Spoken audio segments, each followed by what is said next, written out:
ఓం సహనావతు సహనౌ భునక్తు సహ వీర్యం కరవావహై తేజస్వినావధీతమస్తు మా విద్విషావహై. ఓం శాంతి శాంతి శాంతి. పరమాత్ముడు సృష్టి ప్రసంగంలో శబ్ద స్పర్శ రూప రసగంధాదుల్ని వాటిని గ్రహించడానికి యోగ్యమైనటువంటి స్తోత్రము, వక్కు, చక్షువు ఇత్యాది పంచేంద్రియాలను సృష్టించాడు.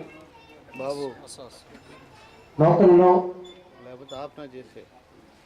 ఎవరు సుఖాన్ని అనుభవించాలన్నా పరమాత్ముడు శబ్దస్పర్శ రూపరసగంధాత్మకమైనటువంటి ప్రపంచాన్ని గ్రహించి అంతఃకరణంలో సుఖబోధ ఎట్లా కలుగు చేసుకోవాలి అనేటువంటి విషయం మీదే శాస్త్రమంతా దొరుకుతుంది. కాకపోతే లోకంలో చూస్తున్న వాటి వల్ల సుఖాన్ని, చూస్తున్న వాటి వల్లే దుఃఖాన్ని, వినటం వల్ల సుఖాన్ని, వినటం వల్ల దుఃఖాన్ని, అంటే ఏ ఇంద్రియాలైతే పరమాత్ముడు మనకు సుఖాన్ని అనుభవించటం కోసమే ఇచ్చాడో ఆ ఇంద్రియాలనే ఉపయోగించి మనం నిరంతరము దుఃఖిస్తూ ఉన్నాం.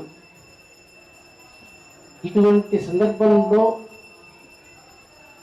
కఠోపనిషత్తులో ఒక పర్యాయం నాచికేతుడికి యముడు ఒక ధర్మబోధ చేస్తూ ఈ మాట చెప్తున్నాడు. యముడు ఇంటికి నాచికేతుడు వెళ్ళటం తటస్థించింది. వెళితే 3 రోజులు యముడు కోసం ఆయన వేచున్నాడు.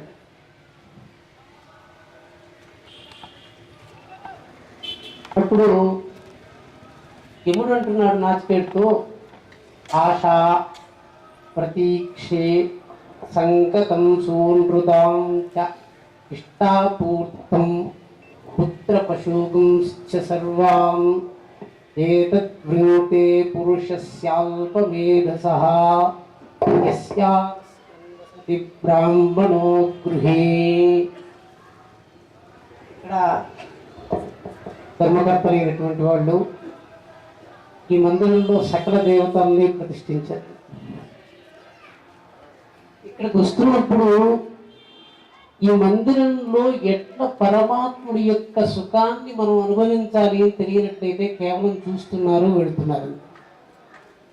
అంటే అన్నీ కంటికి కనిపించే వస్తువులే. వచ్చారు, మందిరాన్ని చూశారు, వెళ్ళిపోతున్నారు. ఇక్కడ చెప్తున్నారు సుఖాన్ని అనుభవించాలంటే చూసినటువంటి పదార్థాన్ని ఎట్లా సుఖంగా మార్చాలి, విన్నటువంటి పదార్థాన్ని ఎట్లా సుఖంగా మార్చాలి, అన్ని ఇంద్రియ విషయాలే లోకంలో ఉన్నాయి. ఈ సందర్భంలో సుఖం ఎట్లుందంటే పరమాత్ముడు జీవుడికి సుఖించమని బోధిస్తే లోకంలో 2 సుఖాలు ఉన్నాయండి, ఇహాత్మకం పరాత్మకం అని. ఇహం అంటే ఇహసుఖాన్ని అనుభవించారు కదండి. ఇహసుఖాన్ని దేంతో అనుభవిస్తారు? ఇంద్రియాలతో అనుభవిస్తారు. పరసుఖాన్ని దేంతో అనుభవిస్తారండి? అంటే ఇహసుఖం పరసుఖం. పరసుఖం అంటే ఇంద్రియాలు లేకుండా జీవుడు పరసుఖాన్ని అనుభవిస్తూ ఉంటాడు. అంటే లోకంలో ఇవే ఉన్నాయి, వీటినే మనం సుఖంగా అనుభవించాలనుకుంటే మీకు అన్నీ తెలుసు. ఎట్లా శబ్దాన్ని సుఖంగా అనుభవించాలి ఇవన్నీ తెలుసండి. కానీ పరమాత్ముడి దగ్గరికి వచ్చి పరమాత్ముడిని చూడటం వల్ల నాకు సుఖం దొరుకుతుంది అనే బోధ దొరకపోవటం వల్ల, మందిరాన్ని దర్శించటము ఎట్లా సుఖించాలి అని తెలియకపోవటం వల్ల పరమాత్ముడి వల్ల కలిగేటువంటి సుఖాన్ని మనం పొందలేకపోతున్నాం. ఎందుకనంటే కైవల్యోపనిషత్తులో ఆశ్వలాయనుడి దగ్గరికి ఆయన పుత్రుడు వెళ్ళి అదాశ్వలయనో పరమేష్ఠినం భగవంతం సముపేత్యోహోవాచ అదీహి భగవన్ బ్రహ్మ విద్యాం వరిష్టాం సదా సద్భిః సేవ్యమానాం నితాంతాం యయాచరాత్ సర్వపాపం విపోహ్య పరాత్పరం పరమముపైతి దివ్యం. మహర్షి అడిగాడండి, అయ్యా భగవంతుని పొందటం ఎట్లా అంటే ఆయన చెప్పాడు, శ్రద్ధా భక్తిర్ జ్ఞానయోగాదవై. మాటి మాటికి అందరూ మహాపురుషులు వీరు అందరూ మీకు శ్రద్ధ గురించి చాలా పర్యాయాలు చెప్పుంటారండి. కానీ వైదిక ప్రసంగ విషయంగా శ్రద్ధగా ఉండటానికి ఎట్లా చేయాలని పోయిన పర్యాయం వచ్చినప్పుడు నేను ప్రస్తావన చేశాను. కానీ ఇది ఇంకొక కోణంలో ప్రస్తావన చేయదలుచుకున్నాను. భగవద్గీతలో ఒక మాట చెప్పాడండి. సుఖాలు రెండేం చెప్పాను కదండి. అజ్ఞానం అంటే ఇహంలో పొందేటువంటి సుఖం. అన్నం తింటూ ఉంటే సుఖంగా ఉంటుందని ఎవరు చెప్పవలసిన పని లేదు. చూస్తున్న దాన్ని సుఖంగా ఉంటుందని చెప్పాల్సిన పని లేదు. కానీ ఇదే లోకంలో మనతో పాటు ఒక విగ్రహంగా ఉన్నటువంటి మూర్తిని ఎట్లా సుఖంగా అనుభవించాలి అని తెలియకపోవటం చేత మనందరం చేతులు కట్టుకుని శాస్త్రం చెప్పింది ఎంతే సుఖంగా అనుభవిస్తున్నాము అనుకుని చేసేస్తున్నాము. అంటే ఇప్పుడు మొట్టమొదటిది ఏమిటంటే పరమాత్ముడిని ఎట్లా సుఖ వస్తువుగా మీరు తెలుసుకోవాలి. పరలోకం అంటే ఏంటి, ఇహం అంటే ఏంటి, ఇహలోకం నుంచి పరలోకానికి ఎట్లా వెళ్ళడం తటస్థిస్తుంది అంటే ఇప్పుడు చెప్తున్నాడు. ఇహం అంటే ఇంద్రియాలతో భుజించదగినది అన్నాడు. పరం అంటే ఇంద్రియములు లేకుండా భుజించదగినది అంటే సూక్ష్మ శరీరంతో భుజిస్తున్నాడు అన్నాడు. సూక్ష్మ శరీరం ఏమిటి మనకున్నది? మనస్సు, బుద్ధి, అహంకారం, చిత్తం, ఇవి 4 సూక్ష్మ శరీరాలండి. ఇప్పుడు మీరు జాగ్రత్తగా గమనించండి. మీరందరూ చాలా పర్యాయాలు బాబా మందిరానికి వెళ్ళి ఉంటారు. ఎవరో ఒక ధనవంతుడు నన్ను కూడా మందిరానికి రమ్మంటే నేను ఎప్పుడు ఎక్కడ మందిరానికి వెళ్ళిన వాడిని కాదండి. కానీ వాళ్ళు తీసుకువెళ్తే షిరిడీకి వెళ్ళారండి. సరే షిరిడీకి వెళితే ఎక్కడో ఒక ప్రధానమైనటువంటి చోట నన్ను నిలబెట్టారు, చూపించారు. అంతా అయిపోయిన తర్వాత నేను వాళ్ళని అడిగానండి, మీరందరూ బాబా మందిరానికి ఎంతకాలంగా వస్తున్నారండి అని అడిగారు.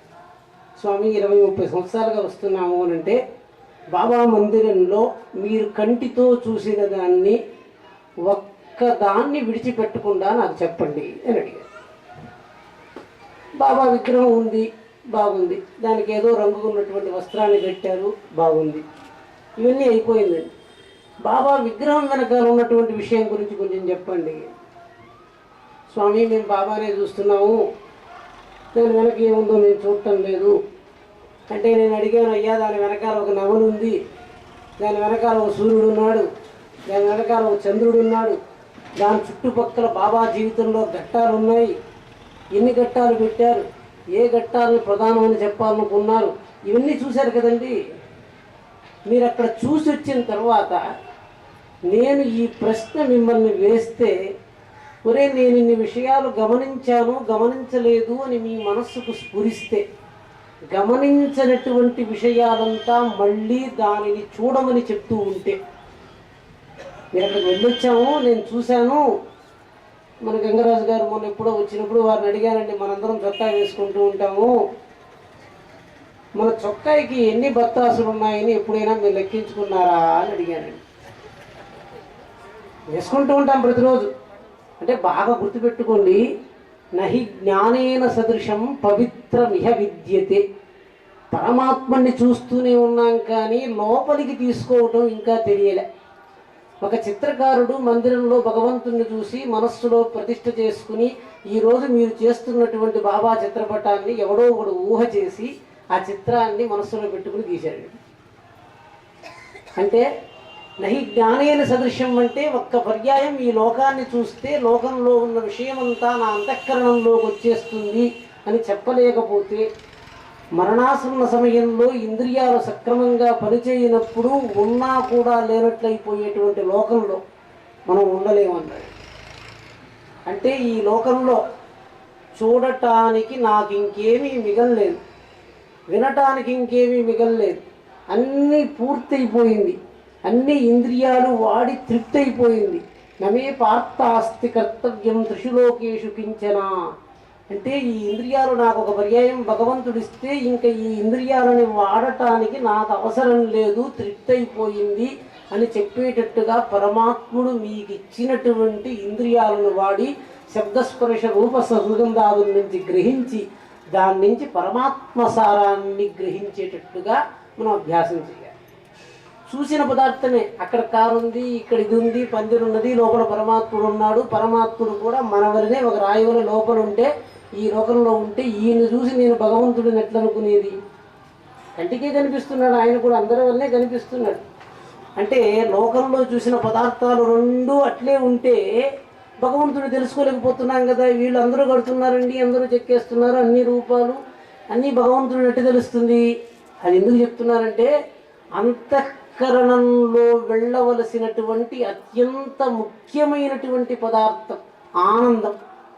దాన్ని చూస్తే మీకు ఆనందం వస్తుంది అని మీకు ఎట్టు తెలుస్తుందండి?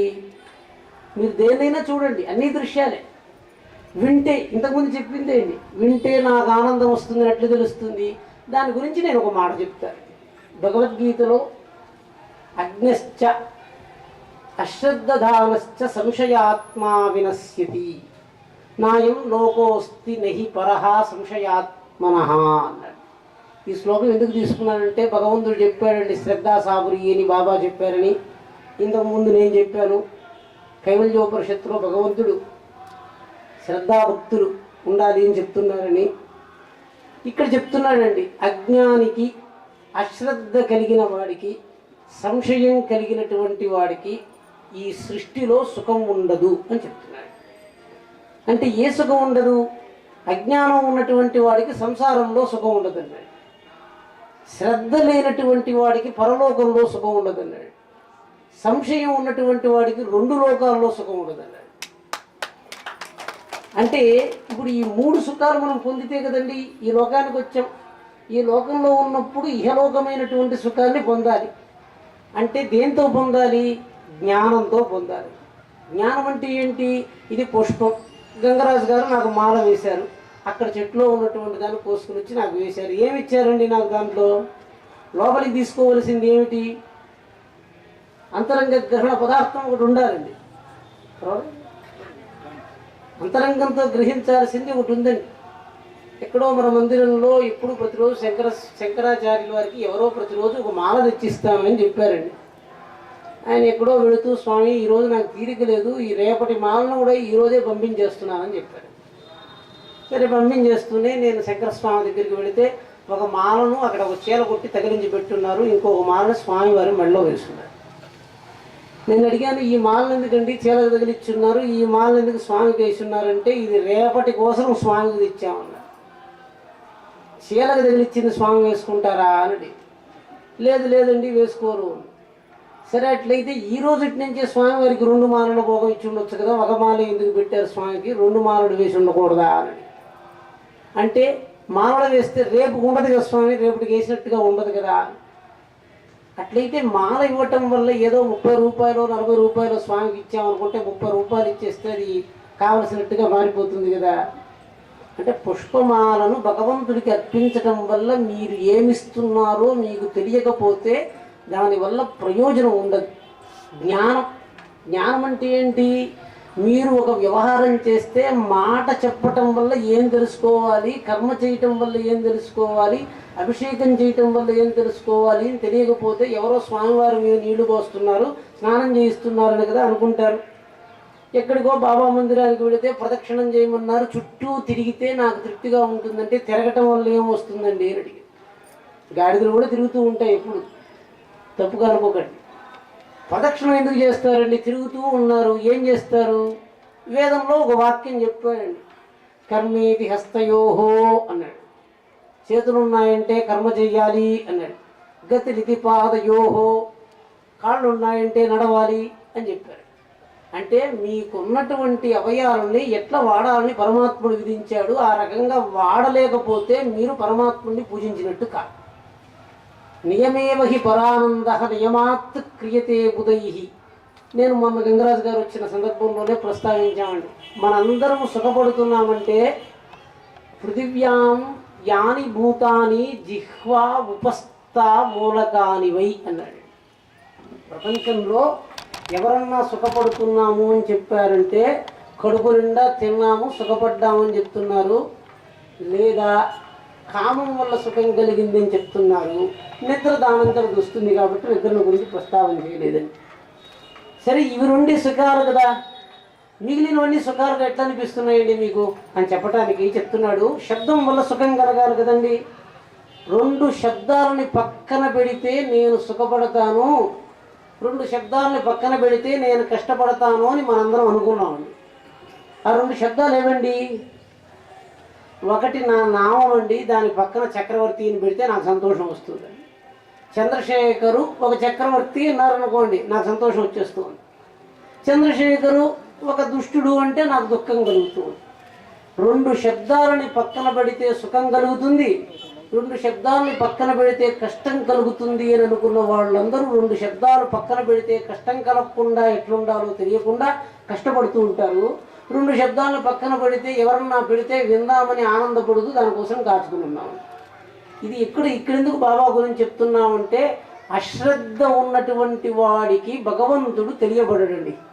ఇప్పుడు చెప్పాలండి, లోకంలో ఉన్న విషయాలంతా ఇంద్రియాలతో అనుభవిస్తున్నాం కదా, భగవంతుడిని తెలుసుకోవటానికి మీకేం కలుగుతుంది అని చెప్పటానికి ఒకటి పేరు కామం అండి. ఒకటి పేరు ఎవరో చూపించి ఆయన చాలా గొప్పవాడండి అని చెప్పారు. ఆయన కామం అనే పేరుని కామపాలుడు అనుకోండి వాడి పేరు.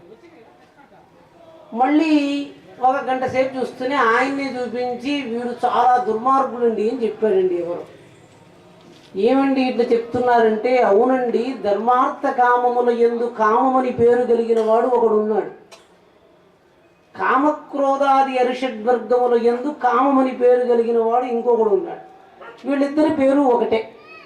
మనం కామం అంటే భయపడిపోతూ ఉంటాం. కామని భయపడిపోతూ ఉంటే ధర్మార్థాల్లో ఉన్న కామం అయితే గౌరవించి సత్కరించాలి, అరిషడ్వర్గాల్లో ఉన్న కామం అయితే దాన్ని విడిచిపెట్టాలి. అరిషడ్వర్గాల్లో ఉన్న కామమా లేకపోతే ధర్మార్థాల్లో ఉన్న కామమా మనకు ఎట్ట తెలుస్తుంది? ఇది తెలిసేంత వరకు మనకు పరమాత్ముడి యొక్క సారం బోధకు రాదని. ఎందుకంటే ఇప్పుడు శ్రద్ధను తెలుసుకోవాలి కదా. దృశ్యాన్ని కంటితో చూస్తున్నారండి, శబ్దాన్ని చెవితో వింటున్నారు. శ్రద్ధగా ఉండటానికి ఏ అవయవంతో ఉంటారండి? మీరు శ్రద్ధగా ఉండటానికి ఏం చేస్తారు? శ్రద్ధగా ఉండండి, రాయండి అంటే పెన్ను తీసుకున్నారు, చేతిలో పెట్టుకున్నారు, రాస్తున్నారు. మీరు వస్తూనే బాబా చెప్పారండి శ్రద్ధగా ఉండండి అని చెప్పారంటున్నారు. శ్రద్ధగా ఉండటానికి ఏం చెయ్యాలి అని అంటే, శ్రద్ధగా ఉండమన్నారని చేతులు కాళ్ళు బిగి కట్టుకొని భగవంతుడి దగ్గర నిలబడుకున్నారు. సరే బాగుంది, శ్రద్ధ భక్తి అన్నారండి. భక్తిగా ఉండాలంటే ఏం చేయాలి? బొట్టు పెట్టుకుంటారా? ఏం చేస్తారు? అంటే ఇక్కడ ఏమైంది? మనం పరమాత్ముడికి సంబంధించినటువంటి మాటలను వాడి సంతోషపడిపోతున్నామండి. శ్రద్ధగా ఉండటానికి ఏం చేస్తారండి? ఏం చెప్పారు బాబా వారు? ఏం చెప్పాడు భగవంతుడు? అది మనం ఇంతవరకు యోచించకపోవటం వల్ల మనం భగవంతుడి దగ్గర శ్రద్ధగా ఉంటున్నామా లేదో కూడా తెలియటం లేదు. శాస్త్రంలో శ్రద్ధ అనే మాటను భగవంతుడు వాడినప్పుడు శ్రద్ధ అనే మాటతో ఆయన ఏం చెప్పదలుచుకున్నాడు అని మనం అడగలేం. ఎందుకని? భగవద్గీతలో భగవంతుడు అశ్రద్ధధానశ్చ, శ్రద్ధ లేనటువంటి వాడికి పరలోక సుఖం ఉండదు అని చెప్పాడండి. ఇక్కడ భగవంతుడు ఏం చెప్తున్నాడు? శ్రద్ధతోనే నన్ను తెలుసుకో అంటున్నాడు. అంటే ఇప్పుడు మీరు శ్రద్ధగా ఉండటానికి ఏం చేస్తారు అంటే, 14 ఉపకరణాలు ఉన్నాయండి మీ దగ్గర. కాళ్ళు, చేతులు, మనస్సు, బుద్ధి, అహంకారం, చిత్తము, ఇవన్నీ కలిసి 14 ఉన్నాయి. దేన్ని వాడాలి అని నేను అడిగాను. శాస్త్రం ఒక మాట చెప్పిందండి, శ్రద్ధగా ఉండాలంటే మనస్సుని వాడకూడదన్నది. అరే శ్రద్ధగా ఉండాలంటే మనస్సును వాడకూడదంటే, మనస్సును వాడకూడదని మనకు ఎట్ట తెలుస్తుంది అంటే, మనస్సు ఉన్నట్టు మీకు ఎట్ట తెలుస్తుందండి? మళ్ళీ ప్రశ్న వచ్చిందండి. మనస్సుని వాడొద్దు అంటే మీరు మనస్సును వాడుతున్నట్లో వాడనట్లో మీకు ఎట్ట తెలుస్తుంది అంటే, మీరు భగవంతుడి దగ్గర శ్రద్ధగా ఉండాలంటే మనస్సును వాడకూడదండి. మనస్సును వాడకూడదంటే ఏం చెప్పాలి? శాస్త్రం చెప్పినట్టు చేయాలి. శాస్త్రం చెప్పినట్టు చేయాలంటే ఏం చేయాలి? శాస్త్రం చదువుకొని ఉండాలి. ఇవన్నీ శ్రమతో కూడుకున్న పని కదండి.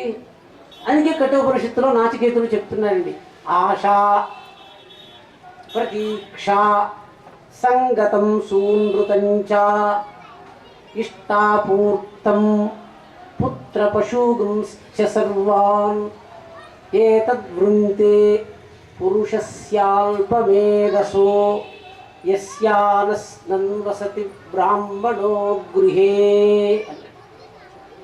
పరమాత్ముడు లోకంలో ఉన్న వస్తువులు చూస్తూనే లోపలే ఉంది అని మనం ఒకటి చూసుకుంటున్నాం కదండి. అక్కడ దృశ్యం ఉందంటే కళ్ళు లేని వాడు దృశ్యాన్ని అనుభవించగడ్డా? లోకంలో దృశ్యం ఉంటే నేను మీకు మంచి ఒక పటాన్ని బహుకరిస్తే మీరు ఆ పటాన్ని అనుభవించగలరా?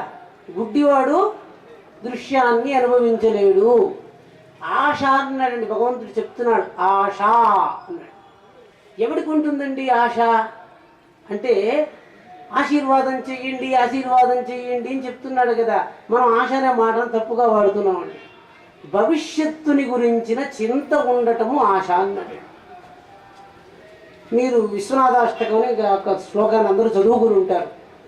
ఆశాం విహాయ పరిహృత్య పరస్య నిందాం పాపే రథించ శనివార్య మనస్సమాధౌ ఆదాయ హృత్కమల గతం పరేషం వారాణసీ పురపతిం భజ విశ్వనాథం. భగవంతుడి దగ్గరికి వెళ్తున్నావు, నువ్వు ఆశను పట్టుకుని వెళ్ళొద్దు. ఆశను వదిలేయాలంటే ఏం చేయాలి? మనస్సులో భవిష్యత్తుని గురించినటువంటి చింతను వదిలిపెట్టండి. మీకు ఏమీ లేదండి, ఇప్పుడు కళ్ళ ముందర జరుగుతున్న దానికి మించి భవిష్యత్తుని గురించి యోచిస్తే భగవంతుడి దగ్గరికి ఆశతో వెళ్ళిపోతున్నారు. ఉన్నదాన్ని బోధించలేని వాడు ఒకడు ఉన్నాడండి. దృశ్యం ఉంది, నీళ్లుంది, దాహం ఉంది, ఆకలి ఉంది, అన్నం ఉంది, ఇవన్నీ ఉన్నాయి. అవి ఉన్నా కూడా మీకు శ్రీపాద శ్రీవల్లభ చరిత్రలో మీరందరూ చదువుకుని ఉంటారు. ఒకడికి చాలా కడుపు నొప్పిగా ఉంది, అన్నం తినలేకపోతున్నారంటే ఆయన భవిష్యత్తుని గురించి ఇంత కాదండి, ఉన్న పదార్థాన్ని తినలేకపోతున్నాడు. పరమాత్ముడిని వర్తమానానికి సంబంధించినటువంటి కోరిక అడగాలి కానీ భవిష్యత్తుని గురించి కోరిక అడగకూడదన్నాడు. దానికి ఆశ అని పేరండి. సరే, ప్రతీక్ష అంటే మీరు కర్మ చేసేసారండి, ఇంకా ఫలం రాలే. ఫలం రాకపోయేటప్పటికి అయ్యో నేను కర్మ చేసేసాను, ఫలాన్ని భగవంతుడు ఇవ్వాలి, భగవంతుడు ఇవ్వలేదని కాచుకుంటే దానికి ప్రతీక్ష అని పేరండి. సంగతం కాళ్ళు ఎప్పుడు వాడతారండి మీరు? అప్పుడు చెప్తున్నాండి ప్రదక్షిణం అన్నాడు. ప్రదక్షిణం అంటే మీకు మామూలుగా అర్థమైతే పెద్దవాళ్ళకి తెలుస్తున్నది. అధికారులుగా ఉండేవాడు, ముఖ్యమంత్రి గారు ఉన్నారు, అధికారి ఉన్నాడు, ఆయన ఎవరిని పిలవకుండా ఆయన పనులు చేసుకుని పోతూ ఉంటే ఏం మనందరం ఎందుకున్నాం అని అనుకుంటారు. ముఖ్యమంత్రి గారు ఒక పర్యాయం పిలిచి రా ఒకసారి నీతో మాట్లాడాలంటే పని చెప్పకముందే ఆయనకు సంతోషం వచ్చేసిందండి. భగవంతుడితో దేనికి సంయోగం కలుగుతుందో దానికి ఆనందం వచ్చేస్తుందండి. బాగా గుర్తుపెట్టుకోండి, మీకున్న అవయవాలని ఆ పనిలో మీరు వాడితే వెంటనే ఆనందం వస్తుందండి. ప్రదక్షిణం ఎందుకు చేస్తారండి? ఎందుకు చేస్తారు ప్రదక్షిణం చెప్పండి? ప్రదక్షిణలో నియమం ఏం చెప్పండి? ప్రదక్షిణం చేస్తున్నారు అంటే దక్షిణం అంటే కుడి చేయండి. ఎటువంటి పరిస్థితుల్లో కూడా పరమాత్ముడికి మీ మలినాన్ని అంటగట్టను అని ప్రమాణం తీసుకోవడానికి ప్రదక్షిణం అని పేరండి. మీరు భగవంతుడి వైపు నడుస్తున్నప్పుడు మీరేం చేస్తున్నారు? మీ చేతిని భగవంతుడికి కుడి చేయి మాత్రమే తగలాలి, ఈ మలినం తగలకూడదు అని భగవంతుడి వైపు నడుస్తున్నారు. అంటే లోకంలో ఏమన్నా కష్టం వస్తే భగవంతుడు కల్పిస్తాడు అని మీరు చెప్పేస్తే భగవంతుడు కష్టం కల్పించేవాడుగా అయిపోతాడు. ఇప్పుడు చెప్తున్నాడండి పరస్య నింద అన్నాడు. భగవంతుడి దగ్గరికి వెళ్ళాడు. పరనింద అంటే ఏం లేదండి, నిందను ఎప్పుడు చేస్తారండి మీకు అర్థం కావటానికి? అది కూడా మొన్న వారికి చెప్పానండి. దుర్యోధనుడు మైసభకు వెళ్ళాడండి. మైసభకు వెళితే ద్రౌపది దుర్యోధనుడిని చూసి నవ్విందండి. సరే, ఆయన చాలా పెద్ద పట్టీ తీశాడండి. ఎందుకు ఆమె నవ్వింది? ద్రౌపది నవ్వింది నాకు కష్టంగా ఉంది అని ఒక మాట తీసుకున్నాడు. ద్రౌపది నవ్వితే దుర్యోధనుడికి కష్టం వచ్చిందండి. దానికి ఆయన ప్రతీకారం ఏం చేశాడండి? నాకెందుకు కష్టం వచ్చింది అంటే కష్టపెట్టేది ద్రౌపది, ద్రౌపది నవ్వింది, ద్రౌపదిని కష్టపెడితే కానీ నేను శాంతించను అనుకున్నాడు. అంటే నవ్వింది ఒకటి ఉంది, కష్టపడింది ఒకటి ఉంది. కష్టపడిన దానికి కారణం నవ్వింది అనుకుని నవ్విన వాడిని వెళ్ళి కొట్టాడండి. పరమాత్ముని కూడా నాకు దుఃఖం కలుగుతూ ఉంది అంటే దుఃఖానికి కారణం పరమాత్ముడు కానీ నేను కాదు అని అనుకోవటానికి నింద చేయటం అని పేరు. భగవంతుడి దగ్గరికి వెళ్ళి నాకు నువ్వు దుఃఖాన్ని కలిగిస్తున్నావు అని చెప్తే భగవంతుడిని నిందించినట్టు. ఎప్పుడు కూడా దుఃఖం కలిగిన దానికి కారణము నేను కాదు అని చెప్తూ పరమాత్ముడి దగ్గరికి వెళ్ళేవాడికి భగవంతుడు దర్శనం ఇవ్వడన్నాడు. ఆశాం విహాయ పరిహృత్య పరస్య నిందాం పాపే రతించ సునివార్య. పాపం అంటే ఏంటండి? ఇంక 10 మాటలు ముగిస్తాడు. అదకేన ప్రయుక్తోయం పాపంచరతి పూరుష. ఇప్పుడు మీరందరూ ఉన్నారు కదండి, మీకు మనస్సు పనిచేయటం లేదని దానికి నేను ఉదాహరణ చెప్తున్నాను. భగవంతుడు అడుగుతున్నాడు, భగవంతుడిని అర్జునుడు అడుగుతున్నాడు, అయ్యా మనుష్యుడు ఎవరి చేత నియమించబడి పాపం చేస్తున్నాడు ఇష్టం లేకపోయినా బలంగా చేసినట్లుగా అని అడిగాడు. అదకేన ప్రయుక్తోయం పాపంచరది పూరుష అనిచ్చన్నపి వార్ష్ణేయ బలాదివ నియోజిత. అంటే అయ్యా నేను ఈ పని చెయ్యను అని మీరు ఒకసారి అనుకోండి. ఎవరో మీ దగ్గర చేయించినట్లు ఆ పని చేసేస్తున్నారు. నేను ఏమి లేదండి, పని దాగొద్దండి, నేను ఈరోజు ఈ మాట వాడను అని అనుకుని ఉండండి, మీరు వాడేస్తారండి ఆ మాటను. ఈ కర్మ చెయ్యను అని అనుకోండి, ఆ కర్మ చేసేస్తారు. అంటే నేను చెయ్యను అని అనుకున్న దాన్ని చెయ్యటము అనే ఒక పాపం, చేస్తాను అని అనుకుని చెయ్యకుండా ఉండటం అనేది రెండవ పాపం. రెండు అపరాధాలండి. శ్రద్ధగా ఉండటం అంటే మనస్సు కదండి ఈ పనులు చేస్తుంది, అనుకుని చెయ్యకుండా ఉండటము అంటే ఏమిటి? అనుకున్నాడు చేయలేదు, ఇంకా మనస్సు తప్పు చేసేసింది కదా, ఇంక దానికి విలువ ఉండదండి. కాబట్టి ఏదైతే అనుకుంటే చేస్తుందో దాన్నే పరమాత్ముడి దగ్గర వాడాలి. అనుకుని చెయ్యకపోతే పాపం వచ్చేసింది. అంటే మీ శరీరంలోనే మీ మాట విననిది ఒకటి ఉందండి. శ్రద్ధగా ఉండటానికి మీ మాట విననిదని అంటే మీ శత్రువుని మీ కూడా వెంట పెట్టుకుని పరమాత్మ దగ్గరికి తీసుకువెళ్తారా మీరు? బాగా గుర్తుపెట్టుకోండి, మనస్సు ఉన్నంత వరకు ప్రపంచంలో మీకు సర్వజ్ఞత రాదు అన్నాడు. సర్వజ్ఞత అంటే ఏంటండి? మనస్సును వాడితే సంశయం వస్తుందండి, ఎప్పుడు సందేహం వస్తూ ఉంటుంది. సంశయం అంటే ఏంటండి? మీకు బాగా అర్థమయ్యేదాన్ని చెప్తానండి. ఇప్పుడు నేను మీతో మాట్లాడుతున్నా, మీరు వింటున్నప్పుడు ఉన్నట్టుండి ఒక లేదు మీరు చెప్తున్నారండి, నాకు డౌట్ వచ్చింది అన్నారండి. ఒక డౌట్ వచ్చిందని మీకు ఎట్ట తెలిసిందండి? ఎవరు చెప్తారు డౌట్ వచ్చిందని? మనస్సు ఎట్లా చెప్తుందని డౌట్ వచ్చిందని? ఎందుకంటే సంశయం కలిగితే నాశనం అయిపోతారండి. సంశయం వచ్చిందంటే ఇప్పుడు చెప్తున్నాడు, వస్తుస్వరూప అర్థ అనవధారణాత్మక జ్ఞాన సంశయ. ఒక వస్తువుని మీకు తెచ్చి చూపిస్తే చూపించినప్పుడు పూర్తిగా చూడటానికి ఆసక్తి లేకుండా నేను పూర్తిగా చూడలేదు, నాకు సందేహం ఉంది అని చెప్పటం అండి. ఎవరైనా ఒక జ్యేష్ఠుడో పెద్దవాడో ఏదైనా ఒక మాట వింటే వినటానికి ఆసక్తి లేకుండా అంతా నాకు తెలుసు అనుకున్నవాడు వినడు, అంతా నేను చూసేసాను అనుకున్నవాడు చూడడు. కానీ మళ్ళీ చూడలేదని వాడికి బోధకొచ్చింది. అంటే లోకంలో సంశయం వచ్చిందంటే చూడబడినటువంటి పదార్థం పూర్తిగా చూడలేదు, వినబడినటువంటి పదార్థం వినలేదు అనేటువంటి పరిస్థితి వచ్చిందంటే సందేహం వస్తుంది. కాబట్టి ఎటువంటి పరిస్థితుల్లో కూడా ఇంద్రియముల చేత చూడబడుతున్నప్పుడు నేను గ్రహించను, వినను, చూడను, తాకను అనేటువంటి ఉన్న మనఃప్రవృత్తిని వదిలిపెట్టకపోతే భగవంతుడి యొక్క అనుగ్రహం మీలో ప్రవేశించలేదు. అంటే ఏంటి? అక్కడికి వెళుతూనే నేను ఆనందము ఏదైనా నేను గ్రహిస్తాను అని మీరు అనుకోవాలి కదా. ఇంద్రియంతోనే కదా అన్నీ మీకు లోపలికి రావాలి. అంటే శ్రద్ధగా ఉండాలంటే మనస్సును వాడకూడదు.